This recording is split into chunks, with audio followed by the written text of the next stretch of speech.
काशी मथुरा विवाद सुलझाने के लिए ऑल इंडिया सूफी काउंसिल की मध्यस्थता की पहल। काशी और मथुरा विवाद बातचीत से सुलझाने के लिए अब ऑल इंडिया सूफी काउंसिल आगे आई। सूफी काउंसिल के संरक्षक और अजमेर दरगाह शरीफ के दीवान जैनुअल आबेदीन ने कहा कि इन दोनों विवाद को सुलझाने के लिए सूफी काउंसिल हिंदू और मुस्लिम पक्षों और संगठनों से बात करेंगे, अदालत से बाहर काशी मथुरा विवाद को सुलझाने की कोशिश होगी।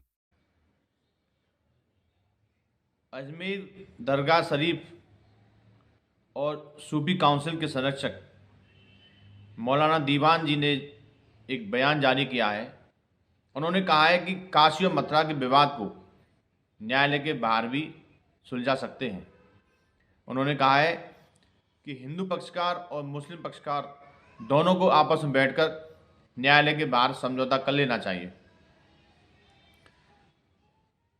इस पहल में सूफी काउंसिल आगे आई है, उनका हम स्वागत करते हैं। मैं दिनेश शर्मा श्री कृष्ण जन्मभूमि संघर्ष समाज का राष्ट्रीय अध्यक्ष हूं और मैं उनकी पहल का स्वागत करता हूं। हमने पहले भी कहा था और हम आज भी कह रहे हैं, मथुरा जन्मभूमि मंदिर से आप अपनी मस्जिद हटा लें और उस मस्जिद के बदले में हम आपको मेवात में 10 एकड़ ज़मीन देने को तैयार हैं और साथ में आपको 10 करोड़ रुपया भी देने को तैयार है, जिससे आपको मस्जिद हटाने में, टूट फूट करने में, बनाने में दिक्कत नहीं आएगी। मुस्लिम पहल जो सामने आ रही है वो स्वागत योग्य है, क्योंकि जो उनके आका औरंगजेब ने हमारे मंदिरों को तोड़ करके जो भूल की थी, आज समय आ गया है मुस्लिम समाज को भूल सुधारने का बहुत बड़ा मौका है। सभी मुस्लिम समाज को आगे आना चाहिए और न्यायालय के बाहर बैठकर समझौता करने में कोई बुराई नहीं है। आप लोग मेवात में मस्जिद बना लो, क्योंकि मेवात में आपके मुस्लिम जनसंख्या ज़्यादा है और मथुरा में भगवान श्री कृष्ण के भक्तों की संख्या ज़्यादा है। आप मेवात में नमाज पढ़िए और हम अपने कान्हा के दरबार में भजन कीर्तन करेंगे। मौलाना साहब, मैं आपको बार बार यही अनुरोध करना चाहता हूं कि हम ब्रज 84 क्षेत्र में, संपूर्ण ब्रजभूमि में अब कोई भी नई मस्जिद नहीं बनने देंगे। यदि आप न्यायालय के बाहर समझौता करना चाहते हैं तो हम आपको जमीन भी देने को तैयार हैं और रुपया पैसा भी देने को तैयार हैं, जिससे आपको मस्जिद हटाने में कोई दिक्कत नहीं होगी। और यदि आप न्यायालय के द्वारा लेना चाहते हैं, न्यायालय के द्वारा केस लड़ना चाहते हैं, तो हम न्यायालय पर, हमें पूरा विश्वास है, हमें संविधान पर विश्वास है। क्योंकि मुगल शासकों ने जब मंदिरों को तोड़ा था तो हिंदू शासकों ने मंदिर बनाया। हिंदू मंदिर की जमीन के प्राचीन जो भी साक्ष्य थे वो हमने न्यायालय में जमा कर दिए।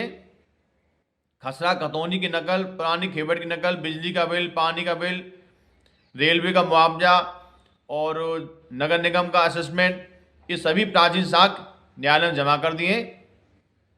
इसमें जीत हिंदू पक्ष की होगी, क्योंकि मुस्लिम पक्ष के पास तो बिजली का बिल भी नहीं है जिससे वो ये दिखा सके और कह सके कि ये अल्लाह का घर है। लेकिन हिंदुओं के पास इतने प्राचीन साक्ष्य हैं, वो अपना दमदारी से अपना दावा पेश कर सकते हैं, क्योंकि सभी विश्व के सभी सनातनी हिंदू, सभी मुस्लिम भाई ये जानते हैं कि यहाँ पर मुगल शासकों ने अवैध अतिक्रमण करके मंदिर को तोड़ा था। उस समय की अंग्रेजी हुकूमत में ने भी अपने गजट में लिखा है कि यहाँ पहले मंदिर था, मंदिर को तोड़ करके मस्जिद बनाई है। उस सबूत के लिए हिंदू पक्ष ने आरटीआई लगाई थी और उस आरटीआई के तहत एएसआई जो कि सरकारी एजेंसी है, उसने अपनी रिपोर्ट में स्पष्ट लिखा है कि यहाँ अंग्रेजी हुकूमत के गजट के अनुसार पहले मंदिर था, मंदिर को तोड़ के मस्जिद बनाई। इसलिए मौलाना साहब, आप न्यायालय के बाहर भी समझौता कर सकते हैं और न्यायालय के अंदर भी कर सकते हैं, क्योंकि न्यायालय के अंदर करेंगे तो न्यायालय फैसला देगी। आप अपनी यहाँ से मस्जिद हटा लीजिए और भाईचारा निभाइए। हमारा यहाँ मंदिर था और मंदिर रहेगा, क्योंकि यह भगवान कृष्ण का जन्म स्थान है। जन्म स्थान को हम नहीं बदल सकते। इसलिए आपसे अनुरोध है, आप पहल करें। आपका स्वागत है।